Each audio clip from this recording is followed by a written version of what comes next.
तो hey guys, आज हमारा आज हम पढ़ेंगे ट्रेडिंग वर्सेस इन्वेस्टिंग में, क्योंकि बहुत से लोगों का ये क्वेश्चन होता है कि ट्रेडिंग और इन्वेस्टिंग सेम होती है। बट ऐसा नहीं होता है। तो चलिए आगे हम देखते हैं कि ट्रेडिंग और इन्वेस्टिंग में क्या डिफरेंस होता है।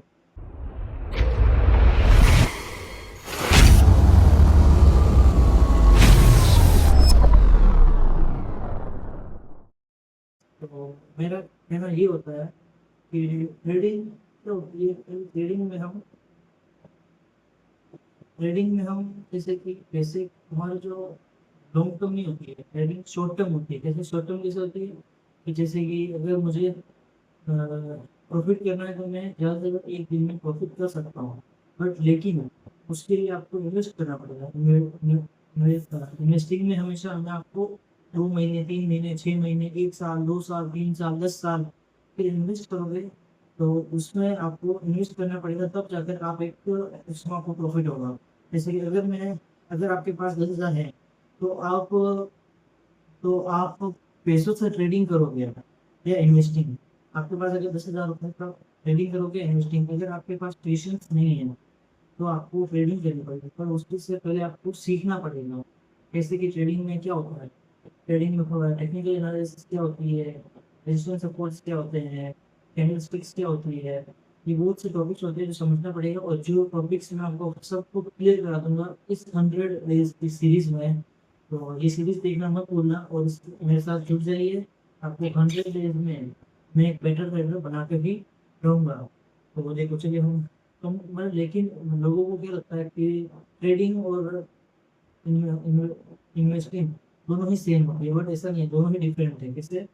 ट्रेडिंग में सोचो कि ट्रेडर सुबह चार्ट खोलता है और घंटों घंटों में अपनी पोजीशन लगाता है। जैसे कि वो एक सही सेटअप का वेट करता है। कैसे सही सेटअप का वेट करता है? जैसे ए प्लस सेटअप का वेट करता है। जैसे कि अगर मैं बोलूँ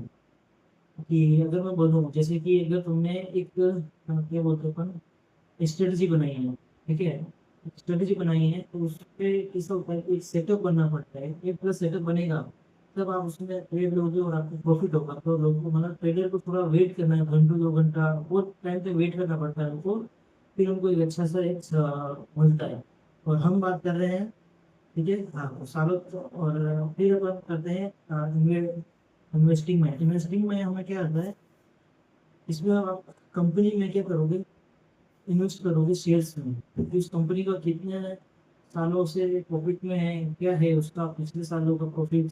उसके बाद आप उसको 1 साल के, 2 साल के, 3 साल, 5 साल के लिए आप उसमें इन्वेस्ट करोगे। तो वो होता है इन्वेस्टिंग। दोनों मार्केट में है, लेकिन दोनों को सोचने का तरीका अलग है। जैसे कि विजुअल अगर ट्रेडर हम देखें तो 9:15 पर, ठीक है, उस मार्केट ओपन होता है, स्टॉक मार्केट। पर मैं फॉरेक्स की बोलूँ तो वो 24 आवर ओपन ही रहता है, और क्रिप्टो भी ओपन रहता है, ठीक है। तो क्रिप्टो में ऐसा है कि आपको सातों दिन आपको ओपन रहेगा। बट फॉरेक्स में सैटरडे और संडे क्लोज रहता है मार्केट, ठीक है, फॉरेक्स में। और उसी तरीके से स्टॉक मार्केट में भी ऐसा ही होता है, ठीक है। तो इसमें 9:15 पर मार्केट खुलता है। फिर चार्ट को आप एनालिसिस करोगे, फिर उसमें आप लोग एनालिसिस करोगे, एंट्री लोगे, फिर एग्जिट करोगे। एग्जिट हो जाएगा आपका अगर आपने, जैसे कि अगर आपने ट्रेड लिया और उसमें अगर आपने 3, 3:30 बजे से पहले, मतलब कि 3:30 को अगर आप उससे पहले अगर आपने ट्रेड को एग्जिट नहीं किया तो आपका इसमें फाइन लगता है। तो फाइन भी लगता है इसमें, तो ऑटोमेटिकली वो जो ब्रोकर होता है ना, ब्रोकर ही आपके ट्रेड को एग्जिट कर देता है, ठीक है। इन्वेस्टर में क्या होता है, बाय बाय का होता है इसमें। तो आपको इस कंपनी के फंडामेंटल्स को चेक करना, फंडामेंटल एनालिसिस करना पड़ता है। उसके बाद आप उसमें अच्छे से, मतलब कि अच्छे से एनालिसिस करोगे, उसके 10 साल का रिपोर्ट देखोगे, पिछले 10 साल का किसने कितना प्रॉफिट किया, उसके ऊपर कोई डेब्ट तो नहीं है, मतलब कोई कर्जा तो नहीं है, वो सब देखोगे। फिर आप जाकर आगे उसमें इन्वेस्ट करोगे। जैसे कि 10,000, 20,000, 10 लाख, 20 लाख ऐसे इन्वेस्ट करोगे। तब जाके आपको 5 साल के लिए, 3 साल के लिए जैसे इन्वेस्ट करोगे वैसे होगा। ट्रेडिंग क्या है, सबसे पहले ट्रेडिंग को समझो। मतलब कि ट्रेडिंग में trader generally short term price movement, मतलब कि ट्रेडिंग में generally short term short term price movement को ऐसे अपॉर्चुनिटी फाइंड करता है, मतलब कि प्रॉफिट कमाने की कोशिश करता है। कैसे कि मार्केट में मूवमेंट कैसा है, मार्केट में जैसे कि क्रिप्टो मार्केट में सोच बैंक बैंक निफ्टी देखते हैं, ठीक है। तो बैंक निफ्टी में कि मार्केट कितना हाई है, मार्केट में कितना हाई है कितना स्लो है, वो देखना सबसे ज्यादा इम्पोर्टेंट होता है। जब तक अगर आप मार्केट में वो होता है फिर उससे फिर उसमें वो एनालिसिस करता है, सपोर्ट रेजिस्टेंस कैंडलस्टिक देखता है, चार्ट पैटर्न्स देखता है, उसके बाद उसमें आपको अच्छा सा एंट्री लेकर आप उसमें प्रॉफिट कर सकते हो, ठीक है। तो वो मार्केट एनालिसिस करता है और डिसाइड करता है कि उसको मार्केट में किस साइड में एंट्री कहाँ लेनी है, स्टॉप लॉस कहाँ लगाना है, स्टॉप लॉस कहाँ होगा, और एग्जिट कब करनी है और एंट्री कब करनी है, ठीक है। ये सब होता है कैंडल। उसका विजुअल ये होगा कि कैंडल स्टिक्स चार्ट, बस फिर ये जो एंट्री होगी फिर एसएल होगा फिर टारगेट होगा। एसएल को भी आपको सेव करना चाहिए क्योंकि एसएल सेव करना बहुत ज्यादा इंपॉर्टेंट है। इन्वेस्टिंग क्या है, अब इन्वेस्टिंग इन्वेस्टर्स का focus generally short term price movement से ज्यादा लॉन्ग टर्म पोटेंशियल पोटेंशियल पर होता है। एग्जाम्पल के लिए अगर किसी इन्वेस्टर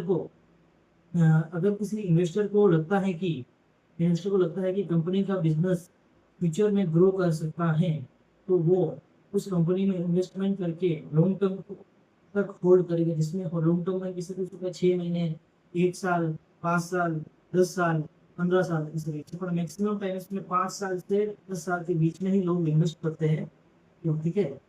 फिर अपन पढ़ेंगे सबसे बड़ा डिफरेंस टाइम का है, मतलब कि इसमें क्या होता है कि अब आता है सबसे सिंपल डिफरेंस, मतलब टाइम। ट्रेडिंग में पोजीशन होती है ना, वो होती है 5 मिनट, 1 घंटे, 4 घंटा, और ज्यादा से ज्यादा एक दिन, ये तीन होते हैं, ठीक है। और उसी तरीके से इसमें होती है हमारे इन्वेस्टिंग में होती है अपने लगभग महीनों में, कैसे, 1 महीना, 6 महीने, 10 महीने, 1 साल, 5 साल, 10 साल, इस तरीके से, तो ये होता है अपने उसमें टाइम का। लेकिन एक बात याद रखो, मतलब कि एक चीज हमेशा याद रखना, ये ट्रेडिंग और इन्वेस्टिंग में को काफी फिक्स्ड टाइम लिमिट नहीं होती। ट्रेडिंग और इन्वेस्टिंग की कोई फिक्स टाइम लिमिट नहीं होती है। एक्चुअल टाइम फ्रेम स्ट्रेटेजी और इंडिविजुअल अप्रोचर्स के पर डिपेंड करता है, मतलब कि उसमें कितना आपके प्रॉफिट में, मतलब कि उस टाइम पर क्या है सिस्टम कैसा है। अगर बैंक निफ्टी में अगर आप देखोगे तो बैंक निफ्टी कैसी होनी चाहिए, कैसा कि अगर उसमें जैसे कि मार्केट में अभी 12 अगस्त को कल की बात है कि एक जिसमें ट्रेड में वो हुआ था कि इंडियन मार्केट में लोगों ने ट्रेड करना बंद कर दिया 24 घंटे तक, तो उसमें एक प्रोटेस्ट किया था उसने। तो उसमें उनको ये बताया गया था कि प्रोटेस्ट में कि आपको उनमें जो भी रूल्स वगैरह थे जो ज्यादा फॉलो करने पड़ते थे ट्रेडर्स को, जिसमें उनको प्रॉफिट्स कम होते थे, उस हिसाब से वो करते थे, जिसमें उनको कहते 48,000 करोड़ का पर एनएससी और बीएससी में पैसों का लेन देन होता था, कितना, 48,000 करोड़। तो उस दिन एक दिन के लिए उसको पूरा बंद कर दिया गया, कैसे, जितने भी ट्रेडर्स थे इंडिया के सब ने बंद कर दिया इसको। इससे क्या हो गया, 48 करोड़ की जो लेन देन थी ना वो बिल्कुल ही कम हो गए। और वो प्रोटेस्ट अभी भी चालू है, और बहुत से लोग ट्रेड करते हैं और बहुत से लगभग नहीं करते, क्योंकि उसमें जो रूल्स होते हैं टैक्स सिस्टम, उनसे बहुत से रूल को उन्होंने हटाने के लिए वो प्रोटेस्ट कर रहे हैं, क्योंकि जिससे ये ट्रेडर प्रॉफिट नहीं कर सकता। इसलिए ट्रेडर ये देखता है कि अगर एक ट्रेडर चार्ट पर क्या देखता है ना, वो देखता है कैंडल स्टिक्स देखता है, कैसे कैंडल स्टिक देखता है, सपोर्ट रेजिस्टेंस देखता है, मतलब सपोर्ट रेजिस्टेंस कैसे, मार्केट किस जोन में है, मतलब मार्केट मतलब अगर सपोर्ट को अगर ब्रेकआउट देगा नीचे की तरफ तो वहां पर कैसी एंट्री बनेगी, वहां पर आपको एंट्री लेनी है, ब्रेकआउट पर लेनी है, स्ट्रॉन्ग ब्रेकआउट पर लेनी है, वैसे तो रेजिस्टेंस में कहाँ पर आपको एंट्री लेनी है, ब्रेकआउट पर, स्ट्रॉन्ग ब्रेकआउट पर लेनी है, कहाँ पर एग्जिट करना है, कहाँ पर आपका एसएल होना चाहिए, ये सब आपको मैं आगे और ही डिटेल में दिखाऊंगा, जिसको आप नोट्स के साथ पढ़ सकते हो।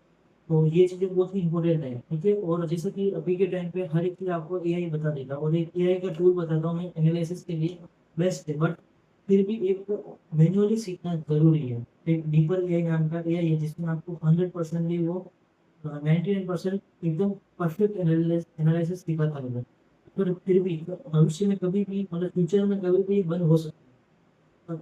अगर आपको खुद को आता है तो आपका दिमाग कोई चोरी नहीं कर सकता, है ना। आपके दिमाग में आपकी जो नॉलेज है उसको कोई भी चोरी नहीं कर सकता। आपको कितना आता है वो आपके ऊपर डिपेंड करता है। आप ऐसा नहीं कि कोई चोरी कर लेगा, वो क्या कर लेगा, ये है चीज़, ठीक है। तो ये देखना सबसे ज्यादा इम्पोर्टेंट है, ठीक है। तो आप सीखो पहले उसको अच्छे से, तब जाके एक अच्छा ट्रेडर बनोगे आगे। मार्केट का स्ट्रक्चर देखना है, स्ट्रक्चर की मार्केट किस स्ट्रक्चर में है, मार्केट मतलब सपोर्ट रेजिस्टेंस में कौन से डबल टॉप में है, डबल बॉटम में है, हेड एंड शोल्डर में है, बॉटम और हेड एंड शोल्डर में है, प्लेट में है, ये सब देखना। वॉल्यूम जो आपने देखा होगा कि मार्केट में और जब आप चार्ट देखते हैं तो उसके नीचे एक लाइन आती है, इसमें रेड और ग्रीन दोनों लाइन होती है, इसमें रेड बड़ी होती है, इसमें ग्रीन बड़ी होती है। वो क्या बताती है, वो ये बताती है कि इस ट्रेड मतलब इस टाइम पर बायर्स ज़्यादा एक्टिव है, ज़्यादा इंटरेस्टेड है उस चीज़ में। मतलब कि जैसे मैं क्रिप्टो में ट्रेड करता हूँ, ठीक है, तो उसमें मेरे को नीचे बता रखा है वॉल्यूम। तो वॉल्यूम के हिसाब से मुझे पता चलेगा कि मार्केट में लोग वॉल्यूम को ज़्यादा देंगे। वॉल्यूम मतलब कि बायर्स है ना, बायर्स ज़्यादा एक्टिव, ज़्यादा इंटरेस्टेड है इसमें। सेलर्स सेलर्स ज़्यादा इंटरेस्टेड होंगे और बायर्स कम होंगे, तो बायर्स की जो लाइन होती है ना, वॉल्यूम कम होगा और सेलर्स का वॉल्यूम ज़्यादा होगा।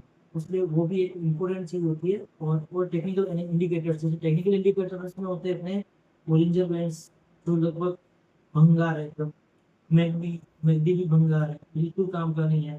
मैं आपको अगर एक अच्छा इंडिकेटर चाहिए तो आप देख सकते हो सपोर्ट रेजिस्टेंस के इंडिकेटर होते हैं, मैनुअली सपोर्ट रेजिस्टेंस शो होता था। और एफपीजी फेयर वैल्यू गैप के इंडिकेटर्स होते हैं 1 नंबर, ठीक है। और और होता है अपने क्या बोलो आरएसआई। आरएसआई से भी एक अच्छा स्ट्रेटेजी बन सकती है नॉर्मल। एक होता है ईएमआई। ईएमआई सबसे बेस्ट। मैंने खुद एक स्ट्रेटेजी बनाई थी, ईएमआई से स्ट्रेटेजी बनाई थी, और इतनी परफेक्ट स्ट्रेटेजी है, देखिए जिसमें मुझे अच्छा टारगेट भी मिलता है। और अब देखते हैं अपन ट्रेडिंग में, मतलब कि ट्रेडिंग में ट्रेडर का कौन होता है कि प्राइस क्या कर रहा है, मतलब नेक्स्ट मूव से अपॉर्चुनिटी देखना कि मूव कहाँ पर जाएगा, ऊपर जाएगा या नीचे, अप साइड या डाउन साइड में। अगर डाउन साइड में होगी तो आपकी सेल साइड चेंज होगी। और हमेशा एक फिक्स होना चाहिए कि आपको आज सेल साइड में एंट्री लेनी है। अगर वो भी तब लेनी जब आपके A1 सेटअप बनता है, तब A1 सेटअप बनेगा तब आपको एक अच्छी एंट्री लेनी है। तो इसमें विजुअल सपोर्ट ये है, रेजिस्टेंस। रेजिस्टेंस के मैं एक बता देता हूँ आपको। रेजिस्टेंस से जब ब्रेकआउट होता है तब आप एक अच्छी सी एंट्री ले सकते हो, उसमें अच्छा सा वो फिक्स कर लो और फिर आप एक अच्छी एंट्री ले लो, ठीक है। अब इन्वेस्टर्स क्या करते हैं, इन्वेस्टर का मतलब ये होता है कि इन्वेस्टर्स क्या करते हैं, कंपनी में पैसा कैसे कमा रही है, मतलब पैसा कैसे कमा रही है कंपनी। और फिर उसके बाद देखते हैं कि बिजनेस ग्रो कर रहा है, मतलब कुछ उनका बिजनेस है, कंपनी है, वो ग्रो कर रही है या फिर लॉस में है, वो देखते हैं इन्वेस्टर्स, ठीक है। और कंपनी पर कितना डेब्ट है, मतलब कितना कर्ज है, मतलब कि कंपनी पर 10 करोड़ 100 करोड़ कितना कर्ज है, उस हिसाब से वो देखते हैं फिर वो कि उनकी क्या भी रेवेन्यू कितना है महीने साल का। और वो देखते हैं कि फ्यूचर में बिजनेस ग्रो होने की पॉसिबिलिटी कितनी है। क्योंकि वो पहले क्या करेंगे कि जो एक कंपनी है जैसे कि रिलायंस, तो ये क्या करेंगे, रिलायंस के 10 साल पुराने स्टेटमेंट्स को देखेंगे कि उनकी कितनी प्रॉफिट, मतलब कि मार्केट कितना पहले, मतलब उनकी कंपनी कितने लॉस में थी, फिर कितने प्रॉफिट में आई, उन्होंने कितना परसेंट ग्रोथ किया, ये सब देखेंगे, फिर वो उसमें इन्वेस्ट करेंगे। और करंट प्राइस कंपनी में पोटेंशियल के कंपनी में रिजर्व की होता है, ठीक है। उसमें सबसे ज़्यादा इम्पोर्टेंट होती है कि वो उनकी कंपनी के शेयर की प्राइस देखेगी, प्राइस। क्योंकि मैंने भी शायद जब मेरे फादर्स, मतलब मेरे पापा ट्रेड और इन्वेस्ट करते थे ना, तो मैं कभी देखता था। तो वो शेयर्स उन्होंने एक बार शेयर्स लिए थे, मेरे भाई वगैरह सब ये करते ही हैं इन्वेस्ट करते। तो मैंने एक बार देखा था, मेरे भाई ने लिया था ट्रेड, मतलब कि इन्वेस्ट किया था। एक बार 50 रुपये या 60 रुपये के निफ्टी के शेयर्स खरीदे 10। उसको उसने शायद 6 महीने तक होल्ड किया। उसके बाद देखा तो उनकी कीमत हो गई थी लगभग 250 या 200, 275 के आसपास ऐसी कुछ हो गई थी। तो उन्होंने उसको प्रॉफिट हुआ था अच्छा खासा, 50 माइनस करोगे तो 225 का प्रॉफिट हुआ था, ठीक है। तो 225 का प्रॉफिट हुआ था। तो ये होती है वो एक इन्वेस्टर की, ठीक है, ये क्वेश्चन होती है। और इसमें रिस्क क्या होता है, लेकिन मैं पे यानी क्लियर कर देता हूँ कि इन्वेस्टिंग में सेफ है। क्योंकि इस इन्वेस्टिंग में सेफ है, क्योंकि आपने इन्वेस्ट किया था, अगर आपको बीच में अगर पैसों की जरूरत होगी तो आप इन्वेस्टिंग को निकाल सकते हैं, 0.5% निकाल सकते हैं, जिसमें थोड़ा इंटरेस्ट देना पड़ेगा उस हिसाब से, ठीक है। पर लेकिन ट्रेडिंग रिस्की है, ऐसा सिंपल रूल नहीं है, मतलब कि इसमें आपको लॉस भी हो सकता है। बहुत से लोगों के होते हैं लॉस, 45 लाख के लॉस होते हैं, बहुत के करोड़ों में भी लॉस होते हैं। ये भी वो दोनों में रिस्क होता है। लेकिन ट्रेडिंग में थोड़ा शॉर्ट टर्म है, तो इसमें लेवरेज रिस्क इंक्रीज कर सकता है। इसमें आपको लेवरेज के हिसाब से थोड़ा सा रिस्क ज़्यादा मिलता है। अगर मैं बोलूँ जैसे कि तुम्हारा रिस्क है पर ट्रेड में, तो अगर आप रिस्क लेते हो, इसमें रिस्क की ज़्यादा मुझे इसलिए होती है क्योंकि इसमें बहुत लोगों का कैपिटल कम होता है, तो उसमें वो लेवरेज का यूज़ करते हैं। तो लेवरेज को उनको परफेक्ट यूज़ करना जब तक नहीं आएगा तब वो उसमें लॉस करेंगे। क्यों कि अगर जैसे कि अगर मेरा अकाउंट में 10,000 है और मैं लेवरेज रखा हूँ 25% का, तो मुझे अगर लॉस भी होगा ना, तो वो 25% के हिसाब से होगा। अगर ठीक है मेरे पास 1,000 रुपये है, तो वो 25x का लेवरेज यूज करूँ, मतलब कि 1,000 के हिसाब से अगर मैं देखूँ तो मेरे को 25 गुना का मैं ट्रेड ले सकता हूँ। 25 गुना का मतलब ये 25,000 का ट्रेड, मतलब एक ट्रेड 1000 रुपये से मैं 25,000 का ट्रेड ले सकता हूँ, 1.5 लाख का ट्रेड ले सकता हूँ, पर उसमें अगर लॉस होता है तो भी आपका लॉस 25,000 के हिसाब से ही लॉस होगा। जैसे उसमें आपको रियलिस्टिक भी है कि आपका एनालिसिस 100% परफेक्ट हो। जैसे कि आपको पता है कि मार्केट अब ट्रेंड में जाएगा तो भी आपको उसमें ट्रेड लेना हो, उसी को हम बोलेंगे ट्रेडिंग, क्योंकि ट्रेडिंग में रिस्क ज़्यादा भी है, क्योंकि बहुत से लोगों में ऐसा होता है कि 100 लोग क्या करते हैं, ब्रोकर्स में इन्वेस्ट, ऐसे ब्रोकर्स में इन्वेस्ट करते हैं और ट्रेडिंग करते हैं जहाँ पर कई बार उनका पैसा अटका दिया जाता है, जैसे रोक दिया जाता है। और इंडिया में अगर आपको ट्रेडिंग करनी है तो सबसे बेस्ट और नंबर वन अगर मैं दिखाऊँ तो सबसे अच्छा है क्रिप्टो के लिए डेटा एक्सचेंज है, और उसके बाद सार्क एक्सचेंज है। अगर आपको स्टॉक्स में करना है तो जीरोधा है, ग्रो है, एंजल विंग्स है, और ये तीनों मेरे हिसाब से बहुत बेटर है, ठीक है। हाँ, उसके बाद हम सोचेंगे कि अगर मैं एक एग्जांपल देता हूँ, ठीक है। मेरे पास अब एग्जांपल ये है कि 100 रुपये का, 100 रुपये लेते हैं, ठीक है। मान लो किसी कंपनी के शेयर 100 रुपये हैं, ठीक है। ट्रेडर चार्ट एनालिसिस करता है और सोचता है कि शॉर्ट टर्म में इसके 105 तक जा सकता है, शॉर्ट टर्म में मतलब देखेगा तो 105 के आसपास चले जाएंगे। वो अपने रूट के अकॉर्डिंग ट्रेड लेता है, मतलब डिसिप्लिन के साथ, तो उसे पता है कि मुझे रिस्क कितना लेना है, पर ट्रेड पर 1% का रिस्क लेना है या फिर 0.5% का रिस्क लेना है, तो उस हिसाब से वो रिस्क लेगा उस पर। और उसी तरीके से अगर अपन देखें, वो लेता है और वही इन्वेस्टर कंपनी के बिजनेस और लॉन्ग टर्म पोटेंशियल को देख कर 100 रुपये पर इन्वेस्टमेंट करता है और ईयर्स तक होल्ड करेगा। मतलब कि उसने अगर एक शेयर 100 रुपये का है तो उसके वो बिजनेस शेयर खरीदेगा, 20 शेयर खरीदेगा, 50 खरीदेगा, 1000 खरीदेगा, 1 लाख शेयर खरीदेगा, उसको 10 साल तक होल्ड करेगा। जितना भी प्रॉफिट हुआ उसमें से थोड़ा सा टैक्स तो उसको देना ही पड़ेगा, टैक्स देगा, फिर उससे जितना भी प्रॉफिट होगा वो उसका। तो ये होता है उसमें, लेकिन वो कंप्लीटली डिफरेंट है, मतलब उसमें ये डिफरेंट होता है, ठीक है। और अब अपन देखेंगे कि वो एक ट्रेडर वर्सेस इन्वेस्टर में क्या डिफरेंस है, ठीक है। एक लाइन में हम इसका डिफरेंस याद रखना है, मतलब कि क्या इसमें डिफरेंस करना होता है कि इन्वेस्टर एसेट्स या बिजनेस के लॉन्ग टर्म पोटेंशियल में इन्वेस्ट करता है, मतलब कि इन्वेस्टर होता है ना वो लॉन्ग टर्म में जो होते हैं ना उनमें इन्वेस्ट करता है, लॉन्ग टर्म के जो एसेट्स होते हैं उनमें इन्वेस्ट करता है, और वहीं पर ट्रेडर प्राइस मूवमेंट को ट्रेड कोशिश करता है, मतलब कि प्राइस को, मतलब कि इस कंपनी के क्रिप्टो है, क्रिप्टो में कितना लिक्विडिटी है, कितने लिक्विडिटी, मतलब लिक्विडिटी बहुत अच्छा टॉपिक है, ये भी मैं आपको समझाऊंगा आगे। बहुत सी चीज़ें मैं समझाऊंगा इस सीरीज में, और इस सीरीज को आप देखना मत भूलना, बहुत ही इंपॉर्टेंट सीरीज है और एकदम नेचुरल। मैं हर एक चीज़ ऑनेस्टली दिखाऊंगा, तो ये इसमें मुझे कितना प्रॉफिट हुआ, मुझे कितना लॉस हुआ, मैं आपको लास्ट में जब 100 डेज पूरे हो जाएंगे तो मेरा मेरा पीएनएल का भी पासवर्ड मैं आपको दे दूंगा डेल्टा एक्सचेंज का। तो आपको पता चल जाएगा कि मुझे कितना लॉस हुआ, मेरा पीएनएल कितने परसेंट का, आरओआई कितना परसेंट का है, ठीक है, ये देखना होगा। तो मतलब ये फेवरेट है प्राइस मूवमेंट को चेक करता है। अब हम देखते हैं कि वो लोगों को लगता है, जो अपन बोलते हैं ना कि जो नई जनरेशन होती है ना, वो उन जनरेशन को ट्रेडिंग अच्छी लगती है, इन्वेस्टिंग, क्योंकि इन्वेस्टिंग में आपको प्रॉफिट होगा और लंबे समय तक, और ट्रेडिंग में आपको तुरंत ट्रेड होगा, बट आप अगर सीख लेते हो, जैसे कि साल भर 6 महीने सीख लेते हो, फिर आप अच्छे से ट्रेड करोगे तो स्टार्टिंग में हर को लॉस होगा, पर इससे आपको लॉस तो नहीं होगा बिल्कुल, बट आगे जाके आपको उसमें आपको फंडामेंटल्स ज़्यादा इम्पोर्टेंट पड़ता है, ठीक है। उसके बाद तो हम ये देखेंगे कि ट्रेडिंग बेटर है या फिर इन्वेस्टिंग। अब सबसे बड़ा क्वेश्चन यही है कि ट्रेडिंग और इन्वेस्टिंग में सबसे अच्छा क्या है। अगर ट्रेडिंग बेटर है या इन्वेस्टिंग, तो अपन ये देखेंगे, सच सच बताऊं ना, अगर मैं परफेक्टली ऑनेस्टली बोलूँ तो इसका कोई यूनिवर्सल आंसर नहीं है, इसका कोई आंसर ही नहीं है कि क्या सही है।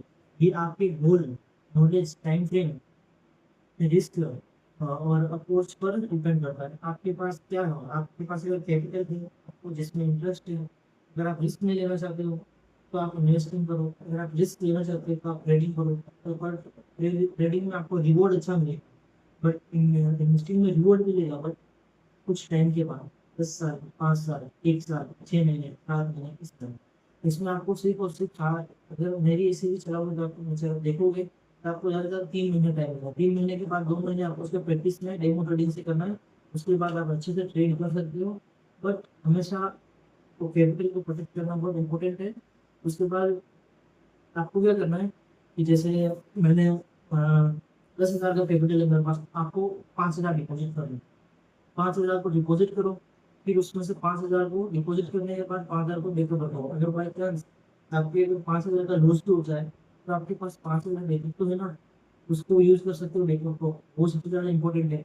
उसके बाद हाँ, देखिए ये सबसे, और उसमें इन्वेस्टिंग में क्या है कि एक बार इन्वेस्ट किया तो उसमें आपको 5 साल तक देखने की जरूरत नहीं पड़ेगी, अगर आपके फंडामेंटल एनालिसिस अच्छे हैं तो। इसमें मेरे हिसाब से अगर आपको रिस्क लेने पे रिस्क ले सकते हो तो आप ट्रेडिंग बेटर है, क्योंकि इसमें एक करियर बन सकता है। और मैं खुद भी जैसे अच्छे प्रॉफिट्स करने लगूंगा तो मैं, हो सकता है कि थोड़े टाइम में तो भी 2 3 से 4 साल या 5 साल के अंदर 6 साल के अंदर दुबई शिफ्ट हो सकता हूँ, दुबई शिफ्ट हो जाऊंगा। और मैंने एक फ्लोर भी, मैं द ट्रेडर के नाम से एक फ्लोर भी करूँगा, इसमें मैं लाइव ट्रेडिंग करूँगा, लोगों को पढ़ाऊंगा, स्टूडेंट्स को, और वो खुद का कोर्स बनाऊंगा। और कोर्स को इतना लो क्वालिटी, मतलब कैसे चीजें सब अच्छी हो गई, बट जो यूट्यूब पर डालूंगा ना वो भी उसमें डालूंगा। उसमें क्या होगा कि और अच्छे तरीके से, जिसमें आपको नोट्स के साथ नोट्स भी आपको साथ में दिए जाएंगे उसी तरह से। उसमें यहाँ पर नोट्स आपको खुद बनाने पड़ेंगे, बट मैं सोच रहा हूँ थोड़ा टाइम बाद मैं इसमें नोट्स भी साथ में, जो मैंने जो नोट्स बनाए ना वो इसमें आपको अपलोड करूँ फोटोज। उसके बाद आप उस पर यहाँ से कॉपी करके पढ़ सकते हो। और अपने कोर्स बनाऊंगा, उस कोर्स की कॉस्ट होगी लगभग 1,000 इतना ही, क्योंकि मुझे पता है कि मैंने भी बहुत से लोगों के कोर्स देखे, मेरी फैमिली के पास इतने अमाउंट नहीं था, तो वो अफोर्ड नहीं कर सकते थे। मेरी मतलब कि आप मानोगे नहीं, मैंने कोर्स देखा था उसकी कीमत थी 50,000, 1 लाख। मेरे पास समय नहीं था, फिर मैं धीरे धीरे यूट्यूब से भी पढ़कर सीखा। पर यूट्यूब पे भी ऐसा था, मुझे पूरी सीरीज नहीं मिल रही है। अब मैंने एक सीरीज को सिखा रखी है, तो सीरीज को अगर आप पढ़ोगे तो आपको बहुत अच्छा सा नॉलेज भी मिलेगा, और आप ऐसे फील्ड में भी ट्रेवल कर सकते हो। ठीक है, आज हम 30 सेकेंड, ठीक है, trading generally short term price movement के लिए है। ठीक है, trading generally short term price के लिए होती है। ठीक है, और इन्वेस्टिंग जनरली लॉन्ग टर्म के लिए होती है। ठीक है, मैं एक बार और रिवाइज कर देता हूँ कि ट्रेडिंग जनरली शॉर्ट टर्म के लिए होती है और इन्वेस्टिंग लॉन्ग टर्म के लिए। ट्रेडिंग टेक्निकल एनालिसिस और रिस्क मैनेजमेंट के इंपॉर्टेंट है, और इन्वेस्टिंग बिजनेस फंडामेंटल्स और वैल्यूएशन इंपॉर्टेंट हो सकते हैं, और सबसे इम्पोर्टेंट है। ठीक है, ये सब ये इन्वेस्टिंग में इम्पोर्टेंट है।